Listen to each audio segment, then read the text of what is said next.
Let's look at this recent development coming from Inec. Of course, we understand that the chairman of Inec, Yakubu Mahmoud, just bowed out of office, having completed his mandatory 2 tenure as Inec chairman.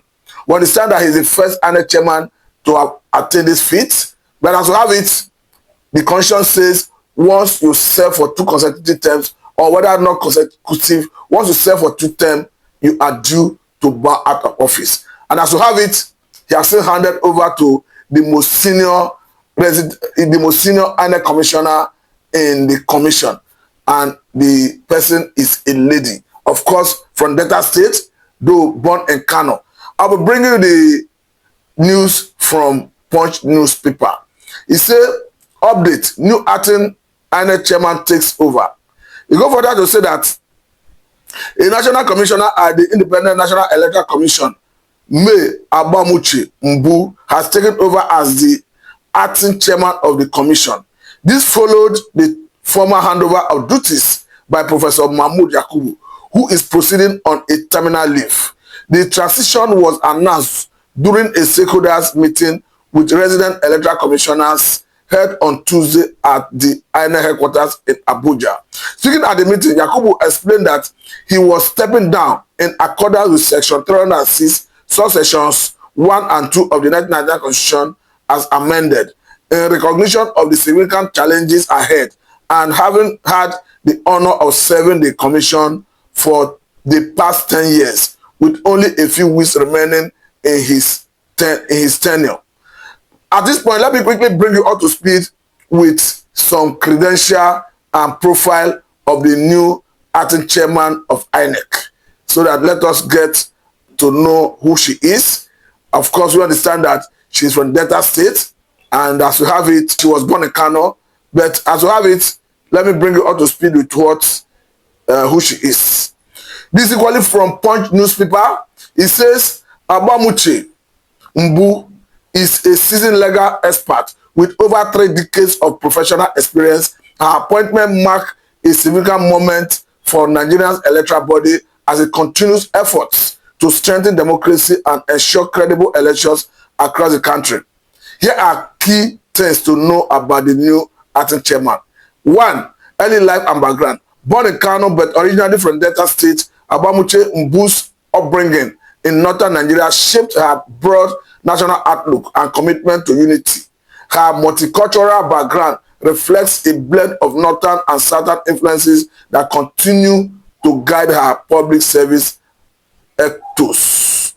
Education. She attended St. Louis Secondary School, Kano, before proceeding to the University of Ife, now Obafemi Awolowo University, where she earned her Bachelor of Law, LLB, degree in 1984. She was called to the Nigerian Bar in 1985 and later qualified as a solicitor of the Supreme Court of England and Wales after completing studies at the College of Law, London. We can go on to bring you more about who she is, but for now, I think let us quickly look at some issues surrounding Inec, the challenge surrounding Inec, and the task ahead, because we understand that certainly we are going to have a substantive Inec chairman that shall be nominated by the president and subsequently confirmed by Inec, subsequently confirmed by the Senate before the person in question will be sworn in as a substantive Inec chairman. We were meant to understand before now that, of course, that the president, Senator Ahmed Bola Tinubu, will soon convene in the Council of State meeting where the members will be expected to come, and perhaps the president will bring them and perhaps meet the name or names of the nominees to them, where he will be made to receive advice from them. We understand that the state council body is just an advisory body, but as we have it, the president himself is the president of that council. The vice president is the deputy chairman of that council.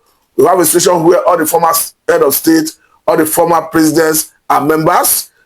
Equally, we understand that the attorney general is a member, and as we have it, all the governors, serving governors are members.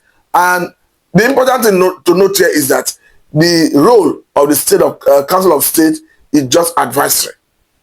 So the presidency had the prerogative to determine who to appoint, having maybe identify the person, presenting such person to the Council of State after they might have advised him on who to go with. The next line of action is for the president to forward such name to the Senate, who confirms. After confirmation, swearing in takes place, the person becomes the substantive INEC chairman. But beyond appointing the substantive INEC chairman, the task ahead is enormous, if I say. But for me, we need to get it right with our INEC. And of course, we understand that the last election had so much challenge, particularly with the way of mode of transmitting election results. And as we have it, the major reason we saw the major opposition political parties challenging the election of 2023 was on the basis of the mode of transmission of election results. And stakeholders, everybody have always have on the need to deepen the democracy by amending the Electoral Act further, particularly Section 82 of the Electoral Act that deals with the mode of transmission of election results. I'm of the view that that discretionary power, that power of liberty given to INEC to determine the mode of transmission of election results should be reviewed. I'm of the take that let us have specifics.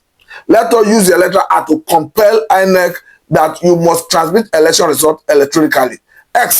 Let the result be null and void. That way, we'll be reducing some level of human interference and we'll be making the process more free, fair, and credible. We all understand that the current Electoral Act is susceptible to manipulation, and as we have it, any lacuna in the Electoral Act, the average Nigerian politician will always lash on it and, of course, take advantage of it. That is why we are saying, let us have the Electoral Act reviewed further to compel INEC by the Electoral Act that you must transmit election results electronically. For me, that's the way to go. Another issue has to do with, of course, how candidates are being sponsored into positions in Nigeria. Currently, we understand that it is only political parties that have the power to determine who to sponsor for an election.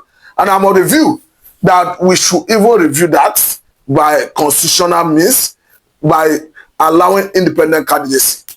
Because for me, when it comes to election management, when it comes to, of course, candidacy, the major political parties, they make it in such a way that if you don't have deep pockets, you may not be able to afford their nomination forms and expression of interest form. So even if you are popular in your jurisdiction and you don't have the deep pocket, you may not be able to have the opportunity of even testing your popularity at the pool. But if you have a situation where we have independent candidacy, it is irrespective of whether you have deep pocket or not. You can have the opportunity to test your popularity at the pool. Hence, you can stand as independent candidate. That is on one hand. Then, on the other hand, let us equally look at who should carry the burden of proof in the case of challenging an election, result of an election. Because currently, we understand that the petitioner is saddled with that responsibility of proving that the election was free, fair, and credible. And what the Constitution says is that once the election substantially comply with the Electoral Act, of course, it means the election is good to go. But the question here is, I'm of the view that let us equally review the Electoral Act to remove the burden of proof from the petitioner. Let INEC, that is the umpire, of course, the end user of the Electoral Act, be the one that will go to court to prove that the election was free and fair, or is free and fair in any case. But because the question is the INEC that have the mandate to conduct election? INEC is the end user of the Electoral Act. And after the election, INEC is in possession of all the material used for the election. We are seeing in so many instances where petitioners will be accusing INEC that INEC is frustrating on its efforts to get the relevant documents to prosecute his or her case. But if INEC is the one that go to court to prove that the election was free, fair, and credible, then it is the one that equally has all the material used for the election. So I'm of the view that let us remove the burden of proof from the petitioner. Let INEC carry the burden of proof. Let Inec be the one that will go to court to say that, yes, I am sure the election complies substantially with the Electoral Act. The election was not rigged. The election was free, fair, and credible. That way, it will make more sense. Another issue have to do with how we punish offenders of the law during election. Because for me, we have not done enough in that regard. Because the whole essence of law and prosecution is to act as a deterrent to others.